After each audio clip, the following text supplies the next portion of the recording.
one, go. So they're on their way then, the 45th edition of the BMW Berlin Marathon. Glorious blue skies above the German capital, hardly a breath of wind as they get underway at 9:15 a.m. local time. The blue and white of the sponsors is very much to the fore throughout the city and around the course. And the three waves of mass participants will pour through that line over the next few minutes as the elite will tear around the course at world record tempo for the first few kilometers. How many of them will survive through to 10 kilometers and then halfway 21.1 kilometers, Chris? Yeah, and what a journey this race has had. First run in 1974 on the 13th of October. That year, just a mere 286 starters, and now we're approaching 40,000, expecting to get 40,000 finishers across the line today. The Berlin Marathon really has developed outstandingly well. One of the 6 World Marathon major events, of course, and there we are. 40,000. If you add in the handbikers and the wheelchairs, and the mini marathon will bring you up to date on events yesterday as well. We're touching 50,000 people taking part over the whole weekend. Well, there are a host of pacemakers out there, of course, in those blue and white striped vests to indicate their status. We're looking for kilometre splits for Kipchoge at the front of this men's field of around 2:54 per kilometre. That would take him through halfway in 61 minutes. They pass the Siegersäule, of course, and already well separated from the rest of the field is that lead pack. Don't forget that in an unofficial marathon in Italy back in 2017, Kipchoge ran 2 hours and 25 seconds. He was trying desperately to break the 2-hour barrier. He came incredibly close, but it was under non-official, unofficial conditions.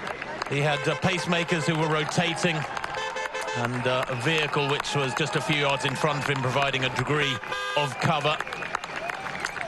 And he was having his drinks passed to him and so on. But that, I think, has given him the belief, Chris, that he can run certainly some way below the 2:02.57 world record of Kimetto from 4 years ago.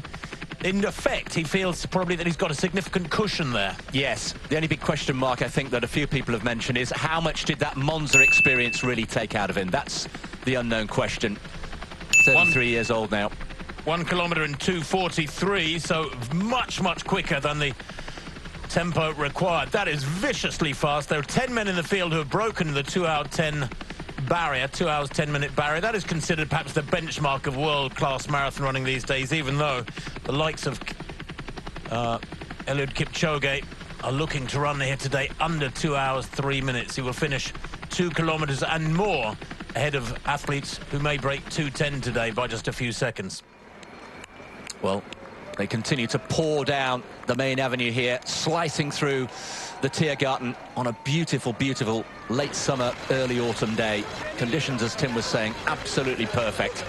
And we have our fingers and toes crossed that we may see conditions for a world record, possibly even 2. Let's not forget the women also are going out very bullishly. And Paula Radcliffe's record, 2:15.25, remember, which has stood for 15 years now, way back in 2003. That is potentially up for grabs today. Tirunesh Dababa talking very bullishly in her press conference. If the conditions were right, she said, and I feel good, then I think we'll go for it. The crowd streaming either side of the Siegersäule there. Wonderful, wonderful sight. It is a majestic city, is Berlin. Wonderful mix of old and new. Lots and lots of green space. Glorious city for cyclists and visitors who want to use any mode of transport. Ideal for those who love to run through greenery and the silence of a forested area. Many of these athletes, of course, will just be looking to get round. Many will have their own ambitions, their own goals. But that opening kilometre from the elite athletes, who are now at 1.7 kilometres, by the way, 2:43, equates to 1 hour 57 pace. Lightning quick, insane.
kilometers. He is in a mean mood here. He runs his own race, single-minded, such a humble guy.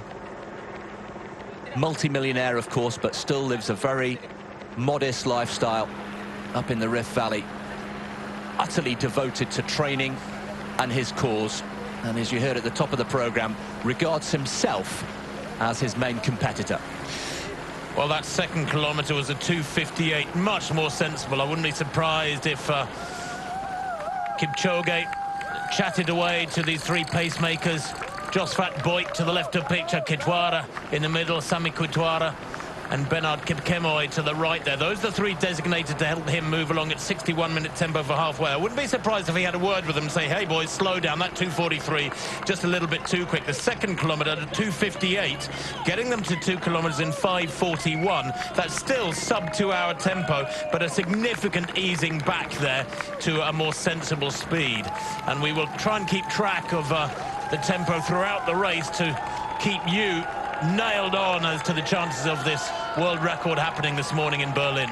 Well, they're the leading women, as you can see. Tirunesh de Barber, left of screen, on the right of your picture there in the green top, with that trademark high arm carriage. Rita Aga as well. There we are. Rita Aga, the other Ethiopian, the youngest in the field, really, of the elite women. Rita Aga making her third appearance in Berlin. She was second here last year. And there is the split story, if you like, of Paula Radcliffe's record back in 2003 in London. And she not only finished in 2:15.25, she had a sizable negative split on that day. And just for those of you not familiar with the terminology, that means she ran the second half of the race more quickly than the first. She went out in 68.02. Tirunesh de Barber has asked for 68 today. And she's got her own pacemaker there, Abdi Ali. She's been training with him in Ethiopia around Addis. Almost her private pacemaker there. There is Tola as well, another one of the Ethiopians. Yes, just to clarify those splits for you, Chris, they were average pace for Paula Radcliffe. They showed 67.42 for her halfway split in London, because she ran a much quicker second half, having reached halfway in 68.02. Well, here is that leading quartet. They go through 3 kilometres there with a 2:53 third kilometre. And remember, we're looking for around 2:54, so they're just beginning to zoom in on the required tempo. This trio of pacemakers, and they're the second group to right of picture. And Wilson Kipsang is there, third to right in that second group. Wilson Kipsang said he wants to go out to halfway in 61.30. Now, the issue is that over 13 miles of running, 21 kilometres, a 30-second difference is almost nothing. It is literally a couple of seconds per kilometre. So it's very, very tough for his group of pacemakers, that second group there, to stay disciplined and stick to the schedule and just lose a very little ground each kilometre from this leading quartet. Well, there you can see, charting against the world record pace of Kimeto. They're about 10 seconds inside world record pace as they enter the 4th kilometre. Eliud Kipchoge there in the all-white with the arm sleeves, who had issues with his footwear here in Berlin. As Chris mentioned, back in 2015, he won, of course, despite being in some pain, and then he won last year in heavy rain. So his 2 previous victories have both disadvantages for the great man. He is the Olympic champion. He won in Rio at a canter, frankly, in hot, humid conditions in 2 hours and 8 minutes. That was slow by his standards. Second wave of mass runners getting underway there, right of picture. Like most of the big city marathons, they get them underway in different waves to make sure that the course itself is not too congested.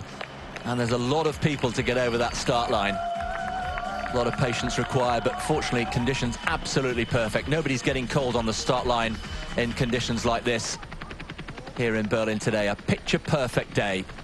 Sunshine just glinting off the trees there, you can see, as they start their way 42.195 kilometers ahead. A lot of running to go.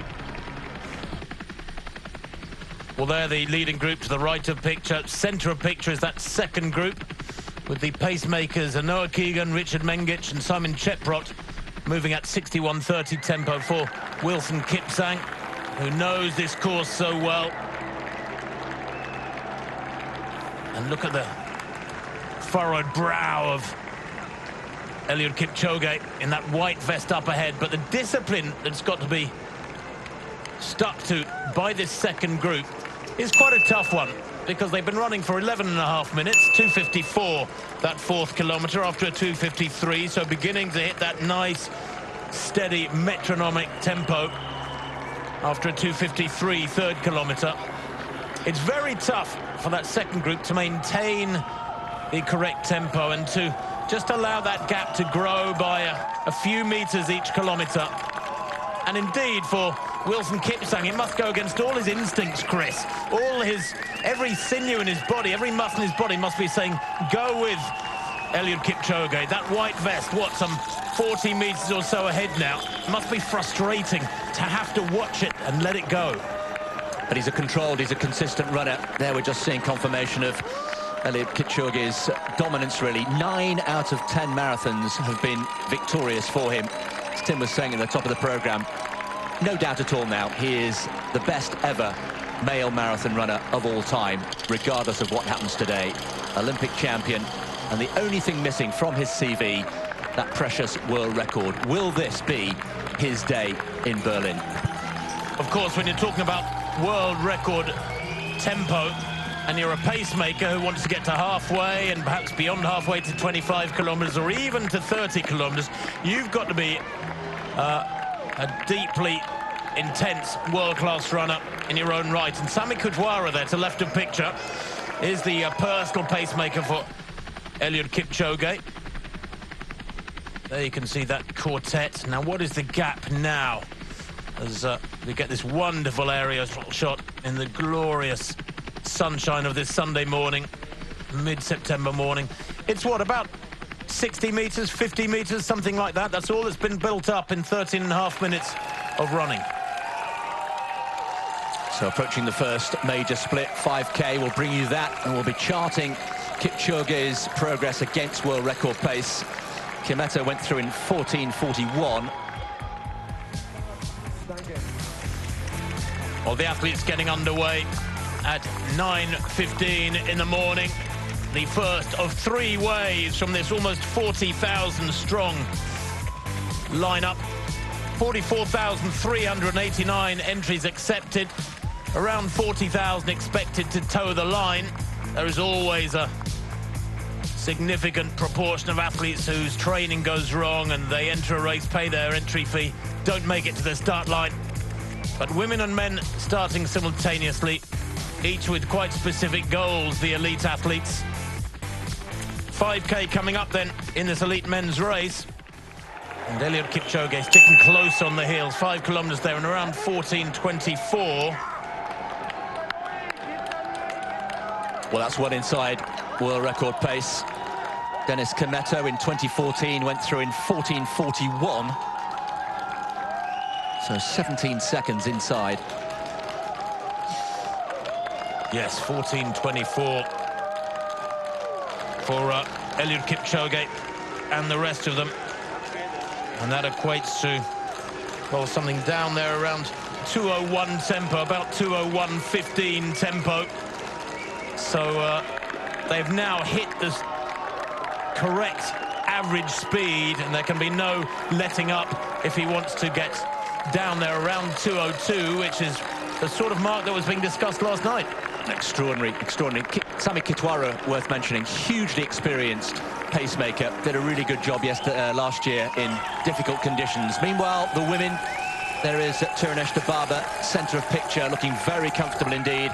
And Tim will have learnt, I'm sure, from her experience in London earlier this year when she went off crazily quickly. 31:45 for the first 10 kilometres and paid for it big time later in the race, had to drop out eventually. She will have learnt from that a much more measured approach. And there is her compatriot Ruti Aga, left of picture. Gladys Chirona, the defending champion there, the winner last year in the orange top. And they're all in there. Tola the Ethiopian too. Yeah, very interesting athlete, Ruti Aga. Chris, you mentioned she's the young contender here, but it is her 7th marathon. She's got plenty of experience, and as you mentioned, 3rd here 2 years ago, 2nd last year. If she maintains that sequence, it would create a very significant upset despite her personal best of 2:20. On paper, Dibaba almost 3 minutes quicker.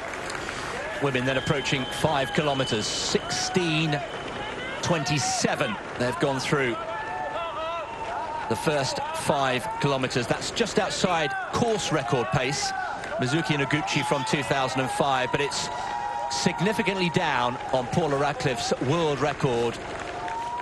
And that's a mixed race world record, let's remind people, from 2003.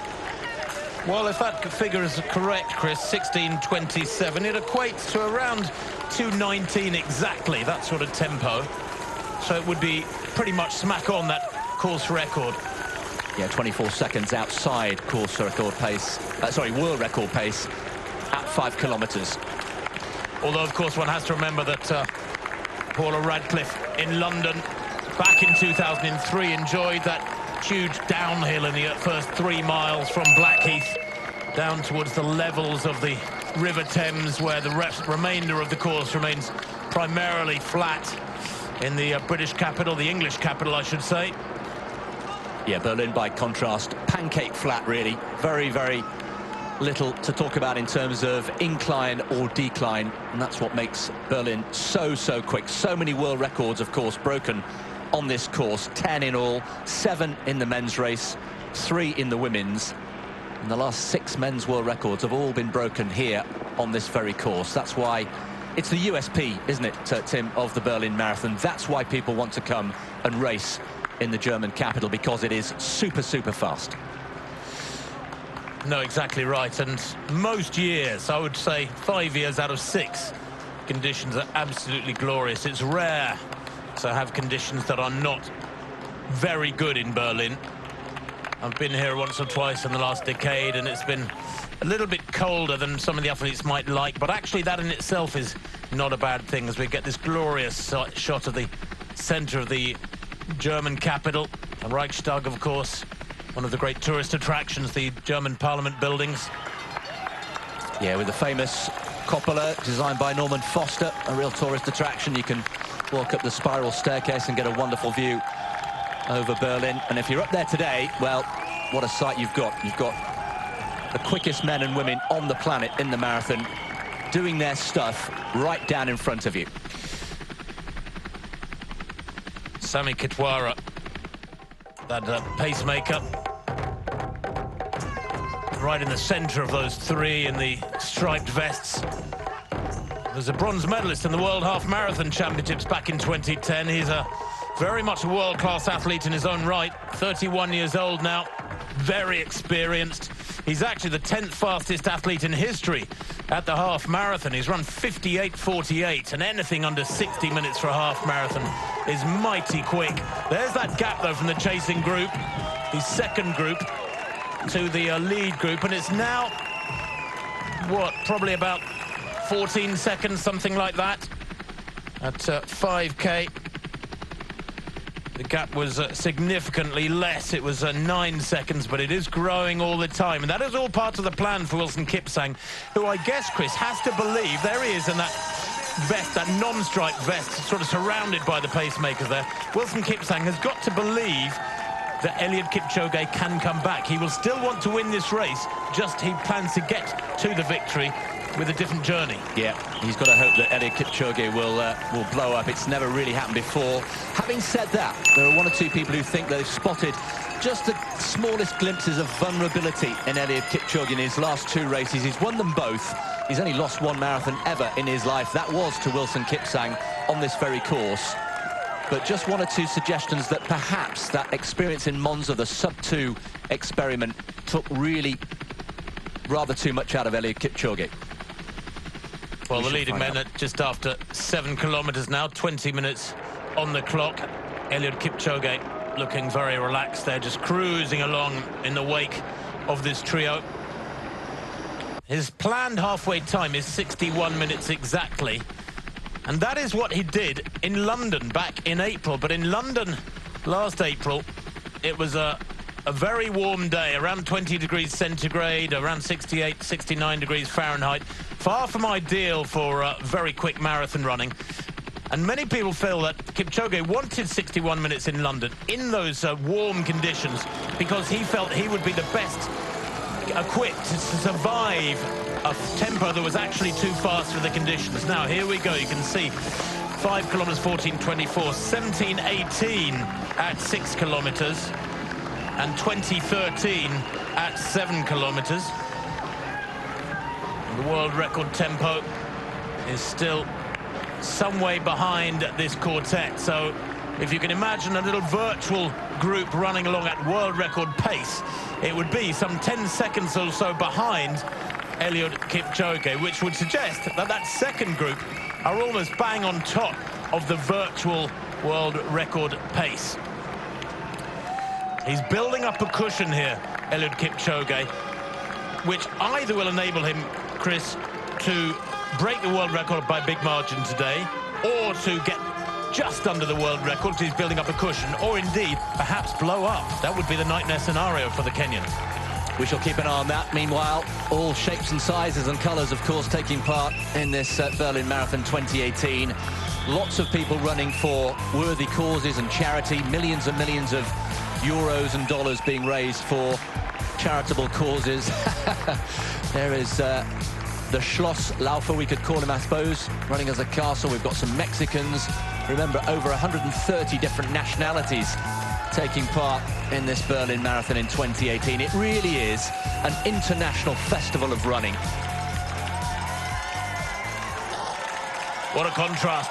These men at almost 8 kilometers, ploughing along, going through the 5-mile point, if you prefer the miles, while others have yet to cross the start line. Here we come, 8 kilometers now, a 2:55 there. They're beginning to hit a lovely rhythm. The last 4 kilometers have been 2:54, 2:54, 2:55, 2:55. Just metronomic stuff from this group of pacemakers. They're doing a wonderful job, it has to be said. Eliud Kipchoge will be aware of that. There will be so many indicators in his mind, in his legs, telling him that they're maintaining a nice steady tempo. The ground is very flat, the surface is generally good. He will know he's getting into a lovely groove, the rhythm that he can stick to. And amusingly was talking in the press conference about not the world record, wasn't he, but talking about, I'll do my best to beat my personal best. And of course, as we saw at the top of the program, we're talking a mere 8 seconds, the difference. It's a subtle thing. It's perhaps a mark of his sense of humor. No, I'm not going for the world record, I'm going for a personal best.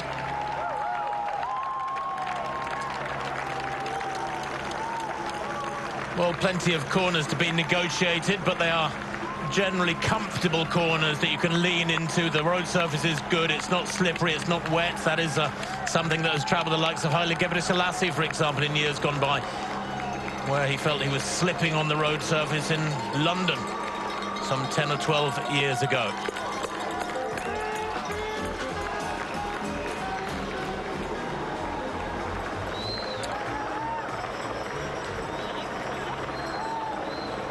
Well, yesterday it was all about the inline skaters, over 5,000 of them taking to the start line across the men's and women's event, starting out 4 minutes apart, the women first and then the men. And, well, absolutely outstanding entertainment. Berlin does this better than any other marathon in the world. It really is the highlight of the Saturday. And there we can see the men eating up and overtaking the women, with Bart Swings very much dominant in this men's field over the last 5 years. There he is, the Belgian, looking for a 6th consecutive victory. 3 skaters, lights out over the finish line, and once again it was Bart Swings coming home. There he is, number 6, 6 wins out of 6 in a time of 57.58, with Ewan Fernandez and Nolan Bediev, the 2 Frenchmen, coming 2nd and 3rd. In the women's race, this was about 10 kilometers from the finish, a pretty poor crash which involved one of the top 3 women, and in the end again it was a sprint finish for the line, and Katharina Rumpus from Germany just getting over on the line, and after 3 second places, finally at the 8th attempt, Katharina Rumpus from Germany got the winning position. So they're the inline skaters from Saturday.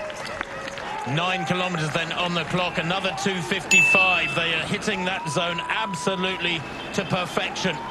2:55, 2:55, 2:55. The last 3 kilometers. By the way, that 8-kilometer split, 23:08, represents 2 hours, 2 minutes and 1 second finishing time.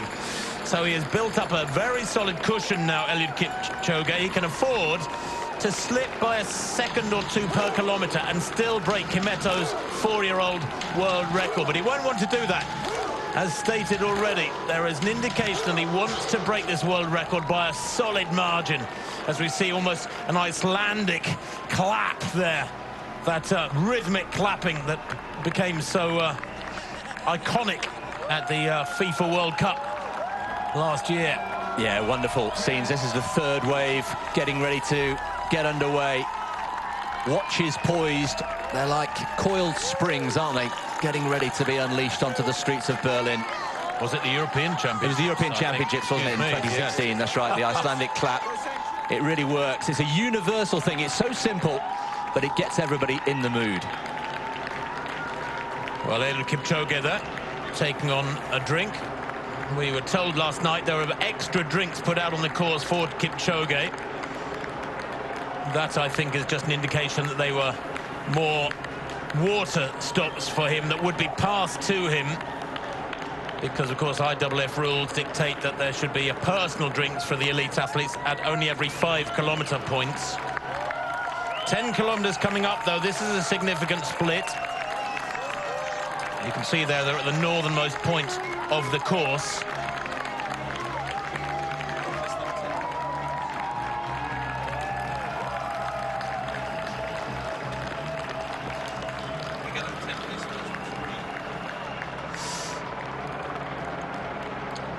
So you can see the men and women there, or the lead group and the chasing group, I think, separated by some 54 meters. Here we go, approaching 10 kilometers. It's going to be supremely quick. Now, if they wanted to be on world record tempo, well, Dennis Kimeto passed through 10 kilometers in his world record 4 years, going 29:23.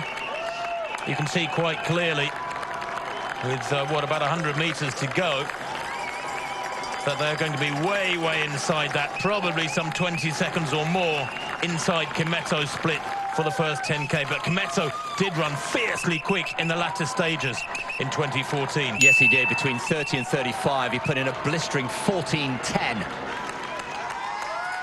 Now, well, 2:58 there. There's been a slight slowing, but 29:01. So he's 22 seconds up on Kimeto's world record tempo 4 years ago. Kipsang 11 seconds down. That gap has not grown as much as might have been expected. Kipsang still well within world record tempo as well in that second group. But 11 seconds down after 10K would suggest, of course, if you double that and add a bit, that they'll be about 24, 25 seconds down at halfway, and they wanted to be about 30 seconds down. So they're very close to being spot on, that second group. yeah, those timings on the screens, those are average timings, not the actuals. The actuals, as we've been giving, 29:23. But let's not forget that blistering late surge from Dennis Kimeto of 14:10 in the latter stages took him to the world record. Well, here are the leading women. Tirunesh Dibaba as well, approaching 10 kilometers as well, looking very, very comfortable indeed. Multiple Olympic and world champion, of course, on the track, and has taken to the marathon very, very nicely indeed. Already the third fastest of all time. And Tirunesh Dibaba, well, from that famous family, Genzebi, of course, her younger sister, world champion, 1,500 meters. Hails from the same part of Ethiopia as the likes of Kenenisa Bekele, and the same province as the great Haile Gebrselassie, of course, who set 2 world records of his own on this course all those years ago. So Tirunesh Dibaba in that leading group, approaching 10 kilometers. How different the conditions, though, that she's enjoying. having in London last April gone out at close to world record tempo and having had to drop out and admit that she'd misjudged things at around 30 kilometres. There you can see those women's average splits for the course record. Yeah, that course record has stood for 13 years. Japanese Noguchi, 2:19.12, and she went through her first 10 kilometres for that course record in 32:53. So we'll keep an eye on that. I think we're way down on Paula Radcliffe's world record pace. Tirunesh Dibaba, much more controlled, much more even tempo in this opening 10 kilometres. She's obviously learnt her lesson from that experience in London early this year. But this is a better judged, much better judged effort, isn't it, Chris? Average pace for the women's course record would be 32:59. And you can see that she's still got a minute to go yet before she gets to that point. So Tirunesh Dibaba here going considerably quicker than the course record, slower than the world record that she has been talked about substantially over the last couple of days. But I think this is a nicely judged effort from Tirunesh Dibaba, who might yet be heading for a personal best, if not a world record. So approaching 10 kilometres, Tirunesh Dibaba, there we are, third fastest woman ever, that 2:17.56 set in London in 2017, so last year. And she really has adapted very quickly indeed. Quite simply for many people, the greatest ever female long-distance runner, track and road combined. So here we are, 10 kilometres then. She's gone through, and there is confirmation, 32:44, and that is inside the actual course record time of Mizuki Noguchi from 2005. So she's inside course record pace, but quite considerably outside Paula Radcliffe's world record. Yes, if she maintains that tempo, she will come home in 2 hours, 18 minutes and 10 seconds, Dibaba. So not quite a personal best for her, but a very substantial improvement upon the women's course record, as we see this quartet still now out in the glare of the sun, but the temperatures are kind. It was around 12 degrees centigrade at the start. Now maybe 13. It'll climb very gradually. It's not even 10 to 10 in the morning yet here in Berlin. The furrowed brow of Eliud Kipchoge indicates deep concentration from him, even though on camera and as a man to talk to, he's very calm and relaxed. He has a almost zen-like calmness to his personality, which is so charismatic. He's a real leader of their training group under the tutelage of Patrick Sang. Jeffrey Kamworor, twice a world half marathon champion, is another member of that group, twice a world cross-country champion, Kamworor, and yet he regards Kipchoge here almost as his mentor. Such is the legendary status of Kipchoge. And just looking at some of the training logs, Tim, for Eliud Kipchoge, 130 miles average a week, including one of his favourite runs, 20 miles at 5-minute miling, and all of that at 2,600 metres. That's the sort of example of the brutal regime that he puts himself through to be in the best possible shape when he comes down from altitude to sea level here in Berlin. Looking very comfortable indeed. At the moment, he's got his business face on, but watch out for a rather puzzling smile that breaks out onto his face in the latter stages when it's really hurting and the lactic starts kicking in. Counterintuitively, he breaks into a smile as we pass through 12 kilometres. There's the Straßburger Platz.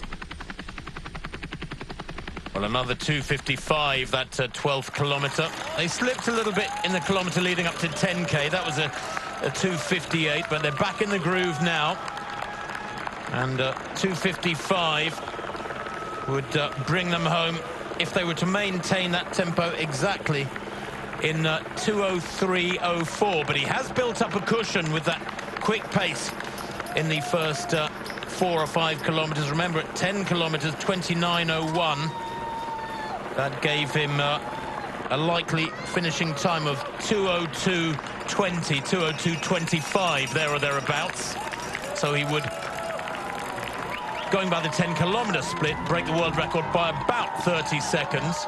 So many more chapters yet to unfold. Of course, traditionally, many exponents of the marathon saying the real racing begins at 20 miles or at around 32 kilometres with about 10k to go. Some even say that's halfway, 32 kilometres. Well, when I was training for my marathons, people said, yeah, when you get to 20 miles, it's halfway. So don't underestimate those final 6 miles or 10 kilometres or so. Just wonder, Tim, well, we've got a moment to concentrate on Eliud Kipchoge. He's 33 years old now. We were talking last night at that function about how many more marathons perhaps Eliud Kipchoge has got left in him. Well, that's a very good question, because most people recognise that there's a finite number of strong marathons within the legs and the heart of any human being. But, you know, Wilson Kipsang, well, this is his 21st marathon start. He's still going incredibly strong. He was a second in Berlin 2 years ago at the age of 34. And at 36, he's still looking good. Now, there's the average pace through 10 kilometres, 2:57, at 11 kilometres, 2:54, 12 kilometres, 2:55. So it's very, very slight variations. You could almost put that down to the slight lumps and bumps on the course where they have to cross the canals and the river in one or two places, the slight rises and undulations. It's metronomic, though, isn't it? Brilliant pacemaking. You have to take your hats off to the trio there with Sami Kitwara in the middle. They do a brilliant, brilliant job. And when you look, you just mentioned Kipsang, 21st marathon today. It's worth pointing out, Tim, that he's run exactly twice the number of marathons as Eliud Kipchoge. No, that's right. And there's a lot of miles, a lot of hard running in those legs of Wilson Kipsang. He won Frankfurt in 2010 and 2011. He won London in 2012. He won Berlin with that world record 5 years ago in 2013. He won London in 2014. He won New York in 2014. That was when he was at his peak. Second in London in 2015. Second in Berlin 2 years ago to Kipchoge. So he's got many, many hard races in his legs. Eliud Kipchoge, the defending champion, has only done half that journey, as you point out quite rightly. And therefore, perhaps, still does have plenty of freshness in those legs. He knows himself so well. And what I like about Kipchoge in particular is that his career ticks all the boxes. He's been great on the country. He's a former world junior cross-country champion. He was a world champion at 5,000 metres on the track back in Paris in 2003 when he was 18 years old. He defeated the great Kenenisa Bekele and Haile Gebrselassie to sprint to gold over 12.5 laps in the Stade de France. So he's really gone through the gears of a career where he's touched every distance. He's a 350 miler. He's run 3:33 for 1,500 metres, Eliud Kipchoge there in the white vest. He is a supreme performer from the middle distances through half marathon, where he's run close to 59 minutes. And he's asking there his pacemakers to get across the road. Come on, pack together, guys. Now, I wonder if that's because there's a very slight headwind he's feeling there, Chris. There is Kipsang, Wilson Kipsang, chasing group. And don't be fooled by the foreshortening there. That's quite a gap still. Which was all expected. This was more or less choreographed, this first half of the race. Becomes harder to stick to a game plan once you're into the third quarter of the race. You can see the pacemakers, they're checking their watches carefully as they head towards 14 kilometres. Eliud Kipchoge has got to remain comfortable, though, through to halfway and beyond, or else he'll be in real trouble. Well, that's where we are on the course map. We're heading south, down towards the most southerly, southeastern corner of the course, down at Heinrich-Heine-Straße.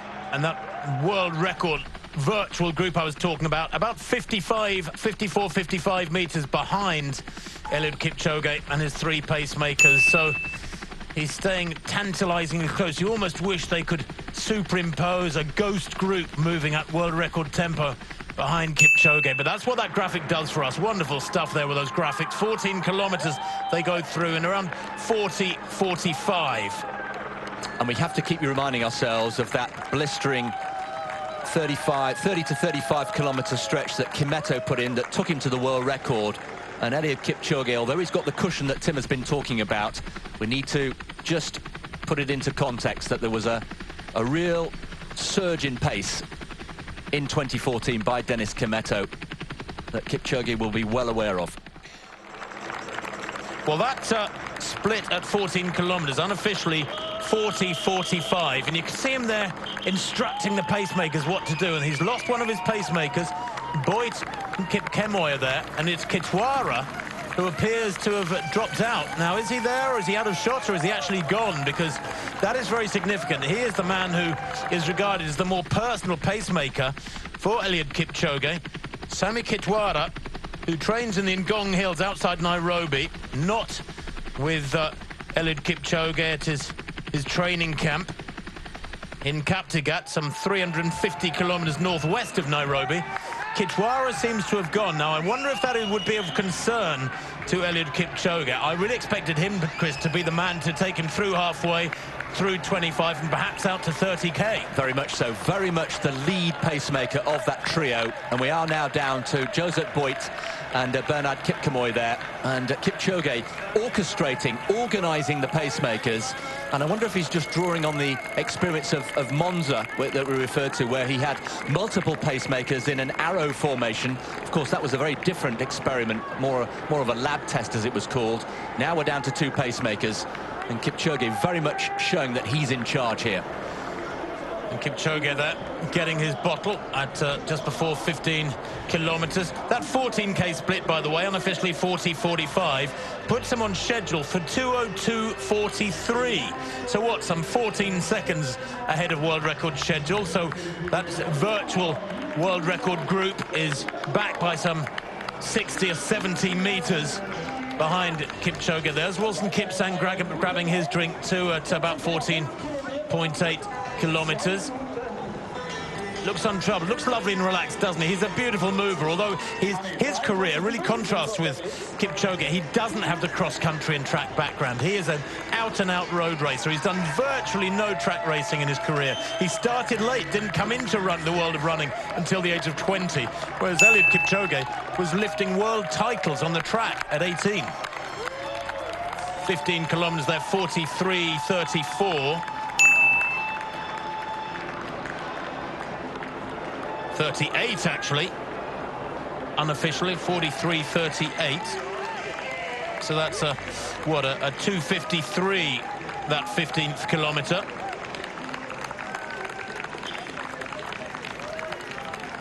Yeah, and Wilson Kipsang goes through in 43.55. So he's what now? Some 17 seconds down. 22 seconds down, according to that caption. Goodness me, that gap has grown markedly. But still both inside Dennis Kimetto's world record pace at this stage of the race.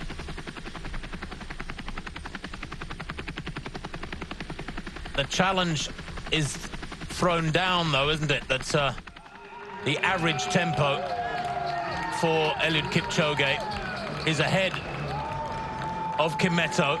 The virtual Kimetto, the virtual world record tempo. But Kimetto, of course, would have been behind by some distance at this point because of his quicker second half. Kimetto, let's not forget, running halves 4 years ago of 61.45 and then an astonishing 61.12 second half. Huge negative split, and in particular covering that 5 kilometres from 30 to 35k. That's where he did the real damage in 14.10. Indeed, Kimetto covered the 10k from 25 to 35k in 28.40. So there is some very aggressive running coming from the virtual world record group of Dennis Kimetto that is at the moment about 60 metres behind Eliud Kipchoge. Wonderful atmosphere out on the course. Live bands, of course, pretty much on every street corner, adding to the atmosphere. Now, Boyd's there. Now, have we lost a second pacemaker, or is again... Yes, we have. I think I saw him in the background, yeah, just disappearing behind that. So Kitwara went after about 14 kilometres. Now we've left Kipchoge as well, so it's just down to Boit. And again, you have to ask, Tim, was that planned, or is that something again that was not foreseen? Kipchoge started with 3 pacemakers, and barely 15 kilometers into the race, and he's down to 1. A lot of responsibility now on the shoulders of Josvat Boit. You can say that again. Goodness me. This, I don't think, has gone to plan. I mean, we haven't reached... We're at about 10 miles of the 26, if you prefer to deal with miles. Obviously, 16 kilometers of the 42. We're at about not much past a third distance, and we're down to 1 pacemaker. There it is, a 2:50 for that 16th kilometer, mind you. Very, very quick indeed. That is the second quickest kilometer of the race after the opener. And I wonder what Wilson Kipsang is feeling, because he will be, well, question, is he aware that 2 of the pacemakers accompanying Eliud Kipchoge have dropped out? He's, what, about 50, 60 meters back.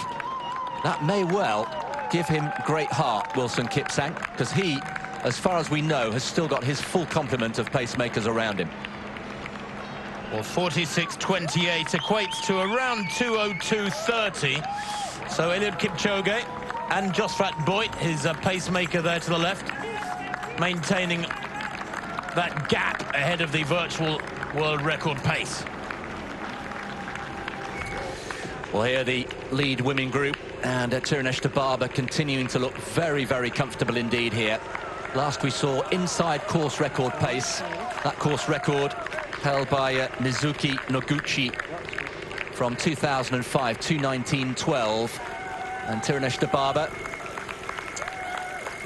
there we are, was still 12 seconds inside. There was the average kilometer splits. We've got the actuals as well for Noguchi from 2005 to compare, but a much more controlled performance from Tirunesh Dibaba in Berlin compared to London. Just steadying herself to get her drink, gets it safely. That's a skill, of course, that has to be practiced, and not everybody gets it right. Just ask Mo Farah about that. From those of you who were watching in London earlier this year, made a real meal of getting his drinks, and that cost him valuable time. But Tirunesh Dibaba dealing with that very nicely indeed, and approaching 15 kilometers, but very much more controlled, and she's looking very comfortable indeed, isn't she, Tirunesh Dibaba, here in Berlin.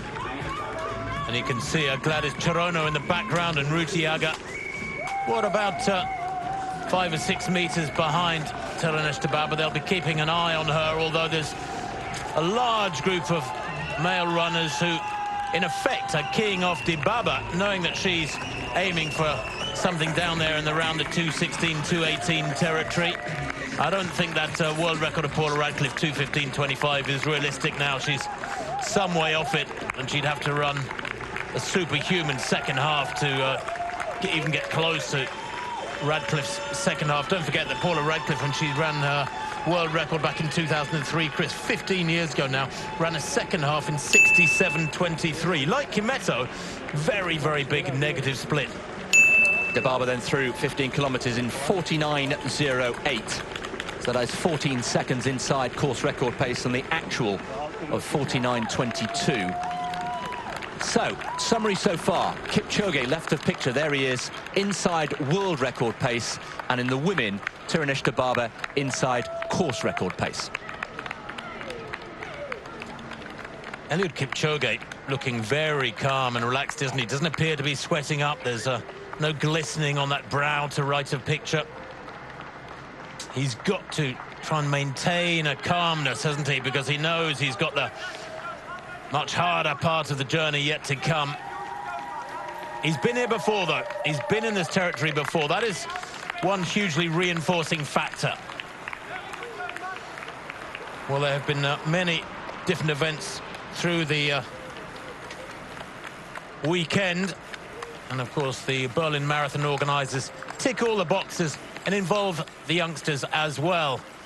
And yesterday at the former Berlin airport, Tempelhof, the Bambini youngsters got underway. 4 age groups, 0 to 4 years, 5 to 6 years, 7 to 8 years, and 9 to 10 years. The tiny youngsters doing 500 meters, the slightly older kids doing 1 kilometer, 1,000 meters around the old airfield every year at the Berlin Vital fair at Tempelhof. The satisfaction of a job well done and a medal for each and every one of the youngsters makes it very special indeed for them. And then the mini marathon, well, it was the 30th anniversary this year. That again was yesterday afternoon. 30,000 kids taking part. School kids running the last 4.2195 kilometers of the Berlin Marathon, 1/10 of a marathon. There were teams of 10 kids running, so they were running, in effect, a real marathon together and trying to compare their times with the elite athletes performing today. 10 times 4.2195 kilometers. And again, a medal for each and every one of those kids. Fabulous stuff. So the men approaching 18 kilometers, just approaching an hour's running here. So we're getting pretty close to halfway here on the streets of Berlin. And Eliud Kipchoge inside world record pace at the moment. But again, we keep adding the caveat that the world record was really broken by Dennis Kimetto in those latter stages between 30 and 35 kilometers. Kipchoge needs to find something very special indeed in the second half of this race if he's to maintain world record pace. Well, here is the chasing group. And Wilson Kipsang has some company. They go through 18 kilometers with a 2:53 split. And that official time for 18 kilometers, just outside 52 minutes. But it's good that Josvat Boit is maintaining that tempo. He's very experienced. He's 34 years old, is Josvat Boit. He's a world-class track runner. He's run 13:17 for 5,000, 27:40 for 10,000 on the track. He too has paid his dues, so to speak. He's a 61.5-minute half marathon runner, so I don't know how much longer he'll be able to maintain this assistance. As we can see there, the splits, and at 18 kilometers, 52:13. World record tempo at 52:26, so 13 seconds. The cushion built up by Eliud Kipchoge there in the white, and Josvat Boit ahead of the virtual average tempo for the world record of Kimetto. 13 seconds the margin. Now, it'd be nice to keep that in double figures. Will that green number to the bottom right there gradually creep down into single figures? Will Kimetto close up on this pairing? That's the big question, but what a responsibility, Tim, on the shoulders of Josvat Boit. The sole pacemaker now. We're still waiting for information as to what happened to Sami Khedira and Bernard Kipkemoy. I think we can say with confidence it wasn't in the plan for them to disappear from the race so early, that's for sure. Well, Josvat Boit doing a sterling job, the only survivor.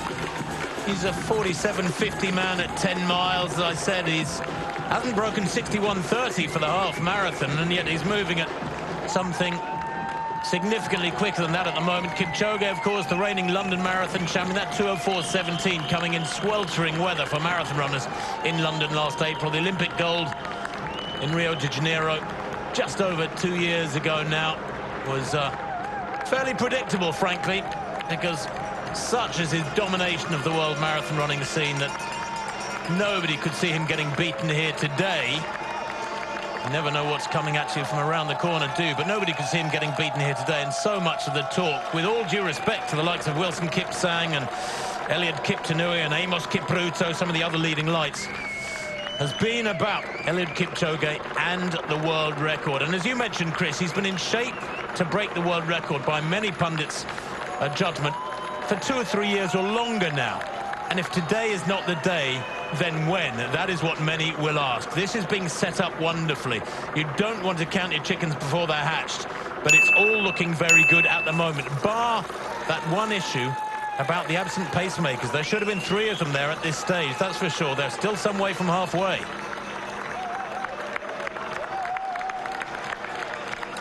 So 19 kilometers past just a few seconds ago.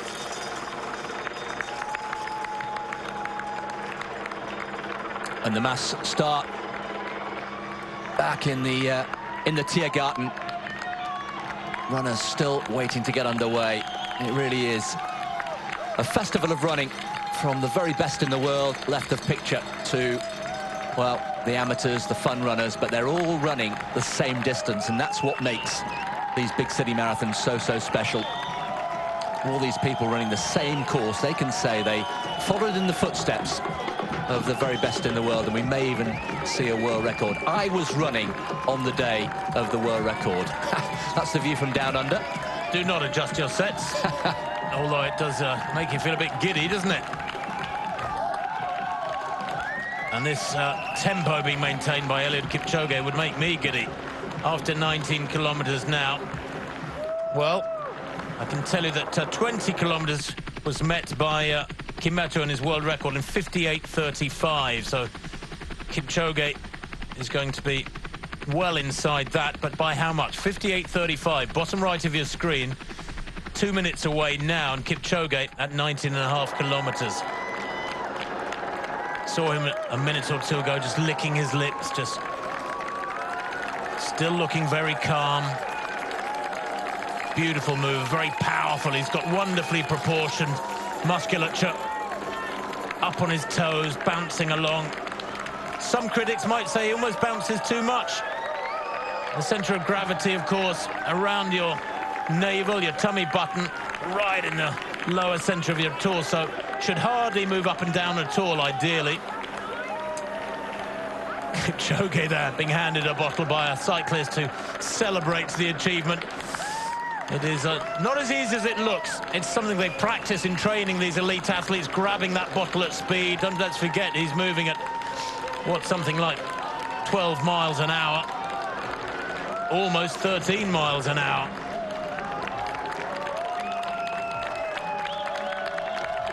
Kipchoge drinking wisely. Plenty of liquids into him before halfway. If you start to feel thirsty, you've left it too late. That's the old adage. Keep drinking, little and often. Yeah, small sips. 20 kilometres, 57:56 for Eliud Kipchoge. And that compares against 58:35, so he's watched some 39 seconds inside Kimeto's tempo. Now, that is not an average tempo for Kimeto. That is the actual split for Kimeto during his world record 4 years ago, 58:35. And Kipchoge has just gone 57:56, so 39 seconds inside Kimeto's mark. That is a big, big cushion. But Kimeto will claw some back, as we keep reiterating in the latter stages. That 30 to 35 kilometre split from Kimeto is where the damage was done. But is that cushion big enough? That's the question. 58:45 unofficially for Wilson Kipsang there.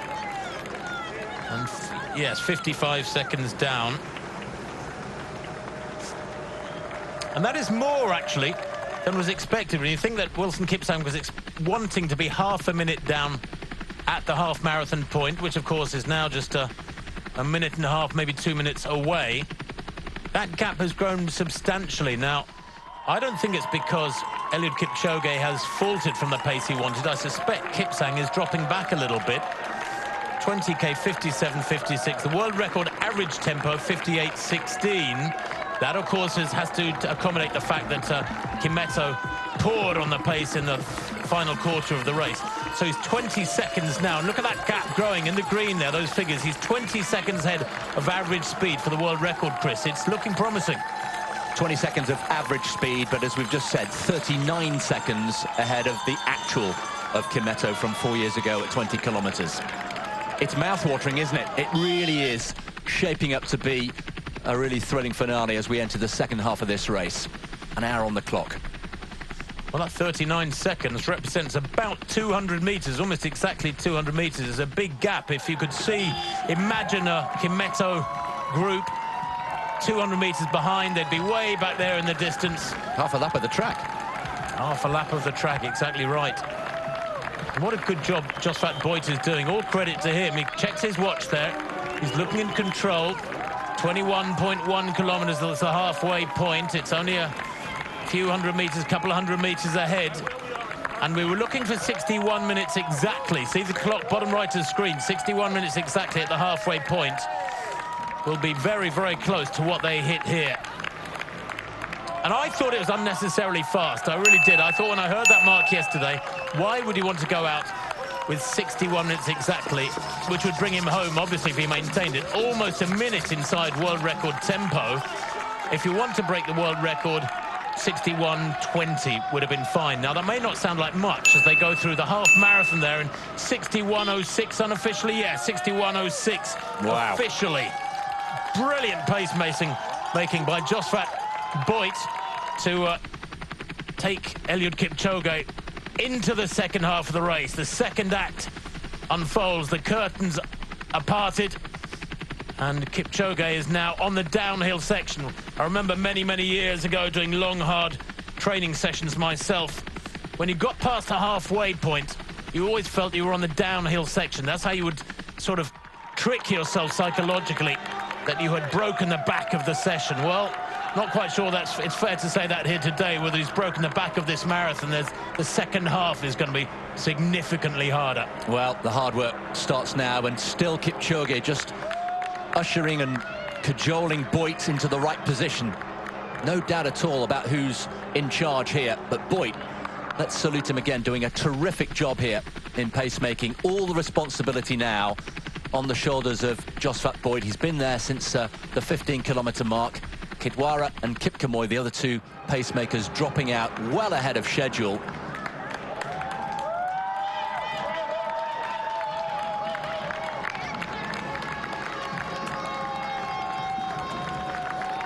So 21.5 kilometres gone. Eliud Kipchoge, I think, will be buoyed by that split, 61.06 in control. He's got to be feeling stronger than he did in London when he went through in 61 minutes exactly. What, some 6 months ago? Less than that, 5 months ago. But he is on his own here. In London, he had company. A group of athletes going through in close to 61 minutes in London. He had a race on his hands on the streets of the English capital. Well, a short while ago, we had a thrilling finish in the men's handbikers, and it was a German victory just by a wheel or so. Vico Merklein from Germany coming home in 64.56 ahead of Josef Fritz from France. And just in the distance there, just behind, third place for Michael Jürgensen from Denmark. So the handbikers are over the line, and it's a German victory there for Vico Merklein. Thrilling finish, and thumbs up for Merklein.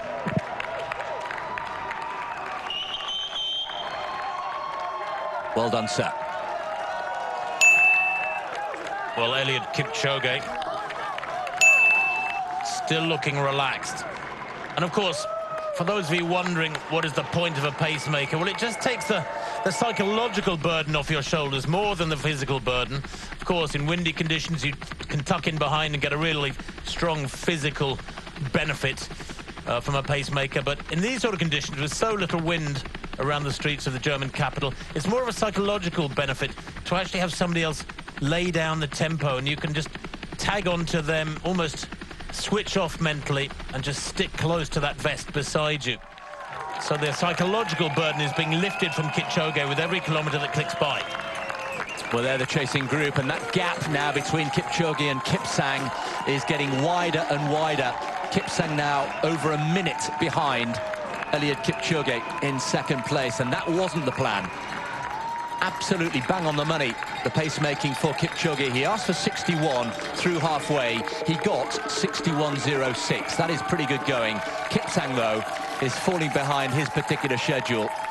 And I can tell you that he went through halfway, well, over a minute behind.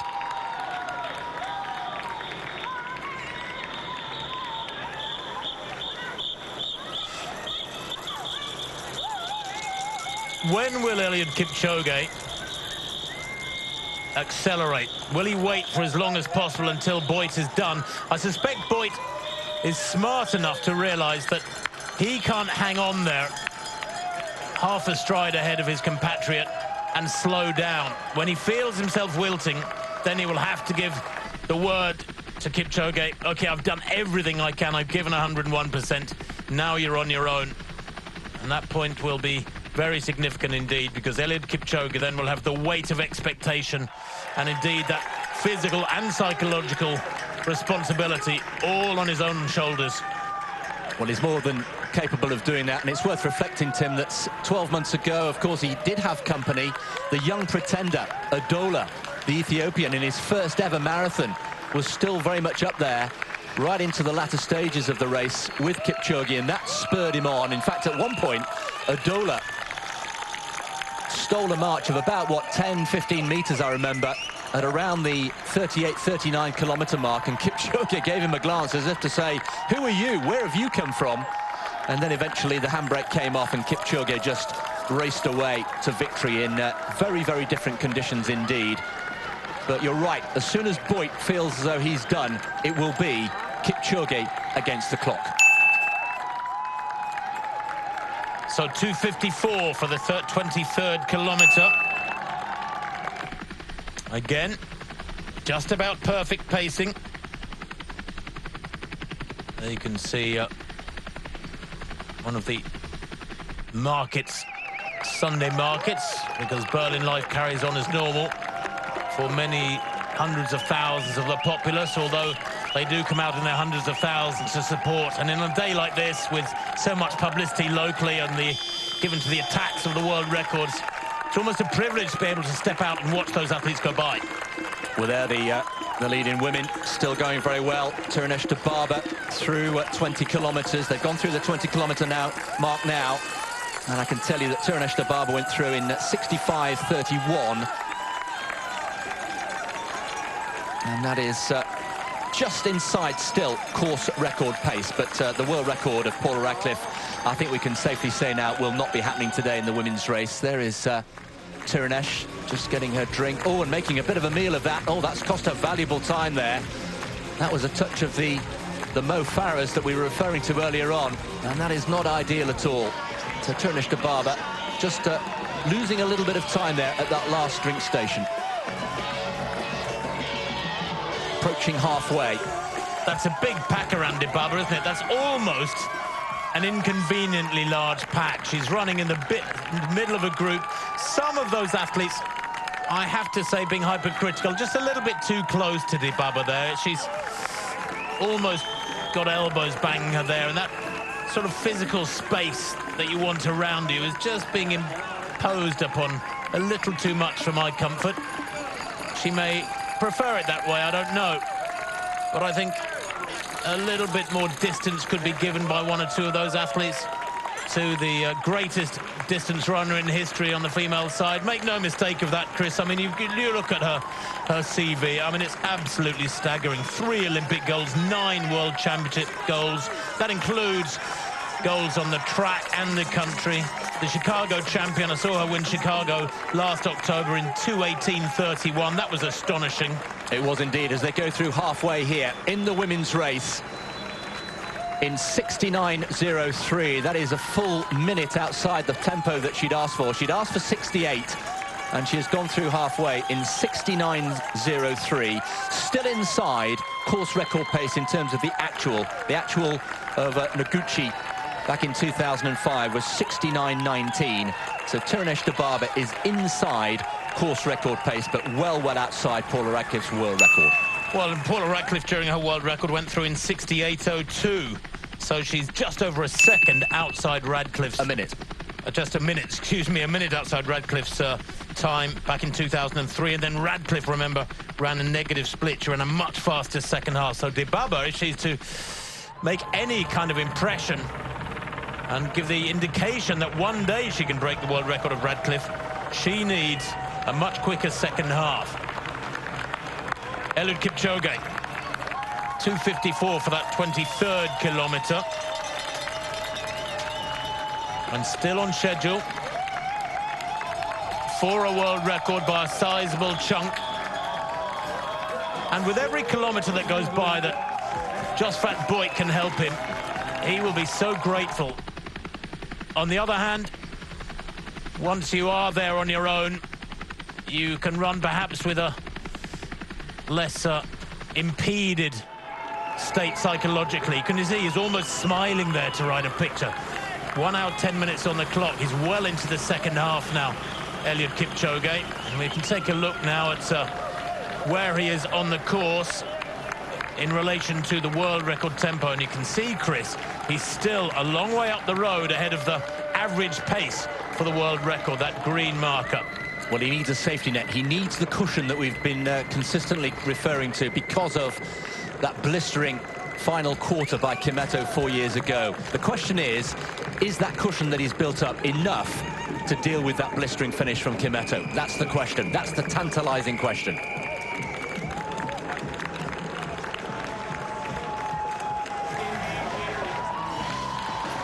Well, there's the chasing group with Kipchoge, who is more than a minute behind now.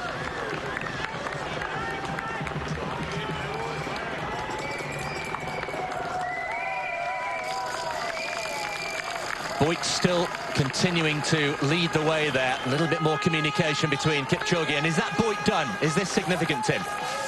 Well, I don't know. A little acceleration there from Kipchoge to make sure he got his drink. It's all going to plan. What a contrast, for example, to the experiences of Mo Farah in London last April, when he stopped a couple of times, had to run back to get a drink at one of the earlier drink tables, and then he had to run across the road and start discussing things with accompanying officials on motorbikes, asking them to go ahead and warn the drinks station attendees that too many of the bottles were similar. And that was the big problem in London last April for Mo Farah and one or two other athletes, is that rather ridiculously, several of the specific personal bottles, they go through 25k there in, what, about 1:12.25, 1:12.24.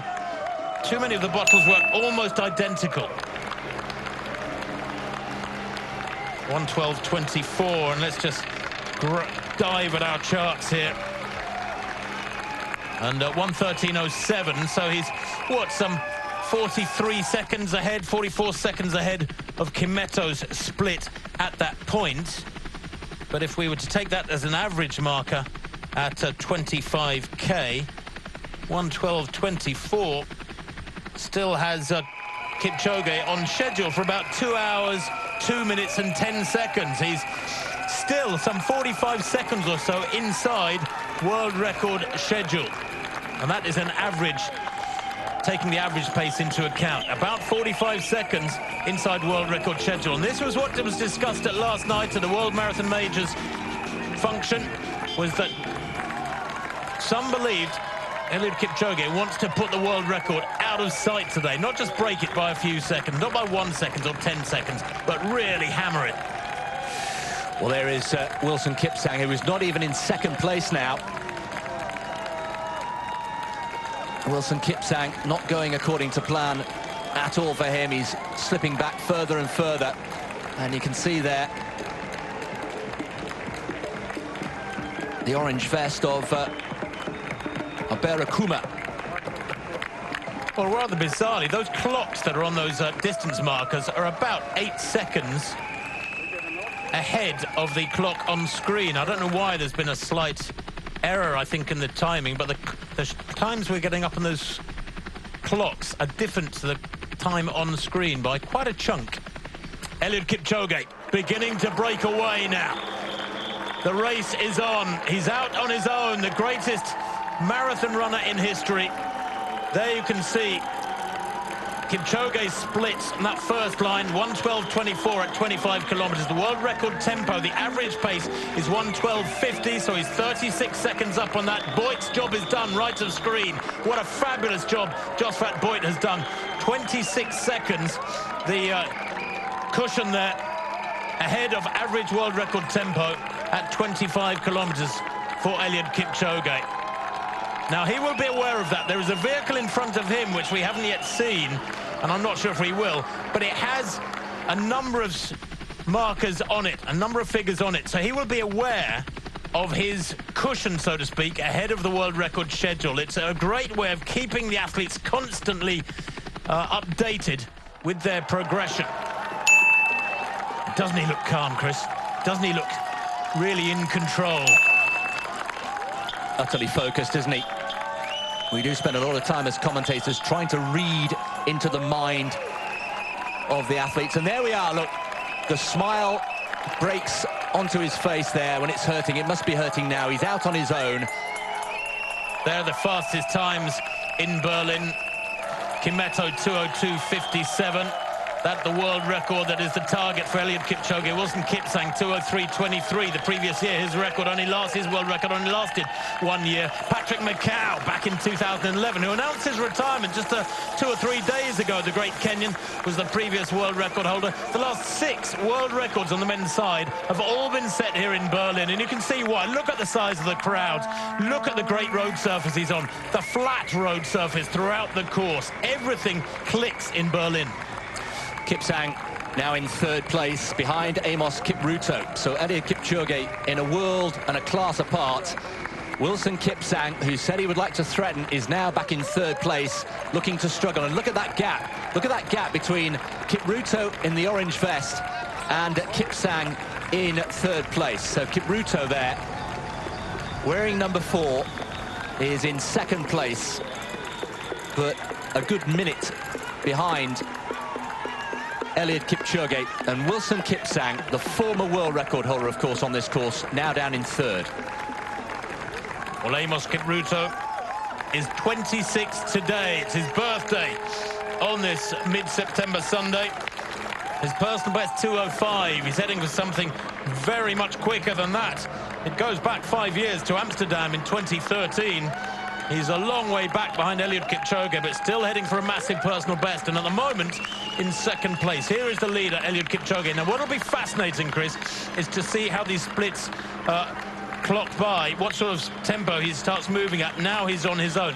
I wouldn't be surprised if we see a slight acceleration here from Eliud Kipchoge. I'm not sure if we do, that would necessarily be the right thing. I think he needs to bear in mind that those last 10K are going to be very, very tough indeed. He's still a long, long way from home. I mean, what, 16 kilometers from home, and these next 5, 6, 7 kilometers are crucial. If he judges his tempo and his work rate correctly here, I suspect, then he will hold it together for the last 10K. Well, we await the next major split, which is at 30 kilometers. He should still have that decent cushion, but the key one will be at 35.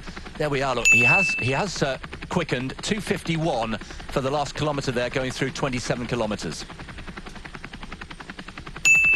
2:51 at 27K. And it was the first kilometer where the majority of it was on his own. I just hope he holds back a little bit here. He's such a beautiful looking runner, such a fluid runner, so powerful, so supremely fit, that he probably here is enjoying his running. But the marathon, it can be incredibly unforgiving, and it compounds errors, it multiplies errors. And Kipchoge, who is experienced, who does know his body well, I feel just here in this 3rd quarter of the race, needs to hold back a little bit. You know, he's well inside world record schedule. 2:54s, 2:55s would be fine for these next 5 or 6 kilometers. Then when you're in the last 7, 8, 9 kilometers, maybe begin to relax and cut loose a little bit. But that is almost worrying for me, I think, Chris, at 2:51. It's the 3rd quickest kilometer of the entire race from him, with what, some 15 kilometers to go. I share your concern. I wonder if he's being a little bit too gung-ho here in this latest section of the race. He is smiling, though. We've mentioned it before. When the going gets tough and he piles on the pressure, very occasionally he breaks into a smile. It is quite remarkable that it's Kipchoge, as we predicted, against the clock. Kipchoge against the clock for a world record here in Berlin in 2018. Kipsang is down in 3rd place. Amos Kipruto, on his Berlin debut, on his birthday, is in 2nd place. But all that is happening way, way behind Eliud Kipchoge, who's out in front on his own, approaching 1 hour and 20 on the clock.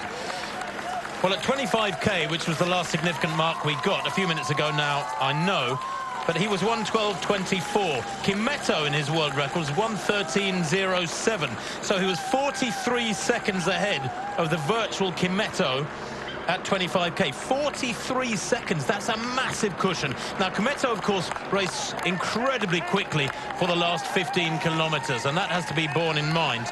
But even on average tempo terms, at 25k, he was 26 seconds ahead of the average pace for Kimeto.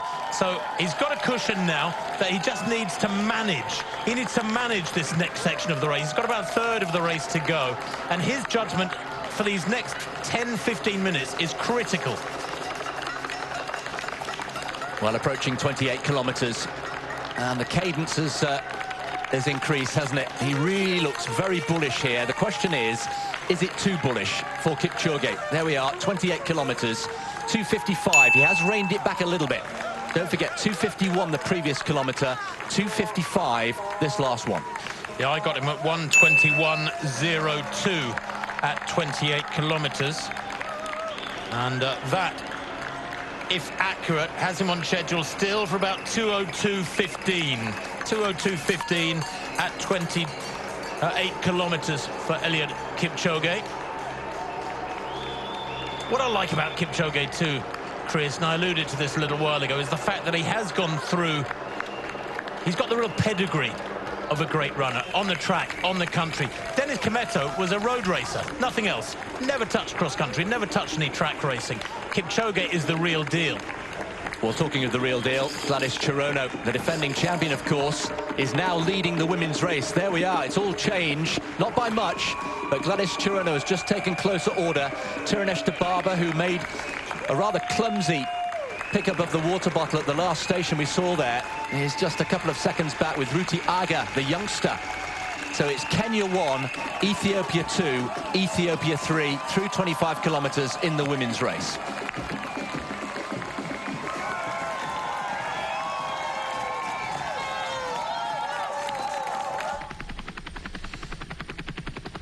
Really good crowds out on the course. These were as big a crowds as I've ever seen in Berlin, I think.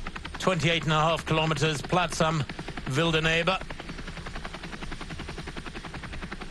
And they have come out of their apartments, out of their houses, out of their hotels, indeed, to roar on.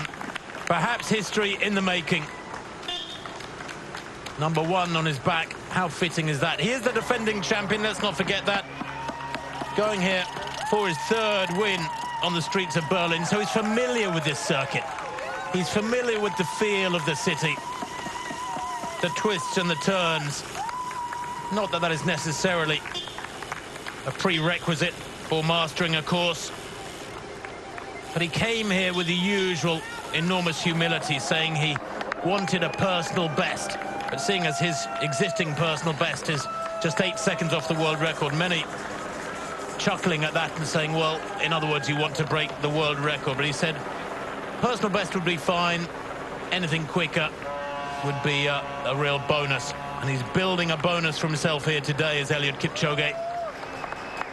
I'm sure his wife Grace and his 3 kids back home in Kenya will be watching this with enormous interest, excitement rising all the time back in the Rift Valley, with families and training groups and thousands of athletes crowded around their TVs, watching every stride of this astonishing athlete. You can see the taping there on his calves, which is to hold the muscles in place. There is a belief that keeping those muscles from vibrating too much saves on energy by a tiny margin, but it is all about tiny margins at this level. Well, the men's wheelchair race is approaching its end, and what a surprise here, because it's the Canadian Brent Lakatos who's got the victory of his life here in a sprint finish, coming home in 1:29.41. What a victory that is for Brent Lakatos. Marcel Hug going for a 5th success in Berlin, having to settle for 2nd place. And in 3rd place, John Boy Smith, the teammate of David Weir.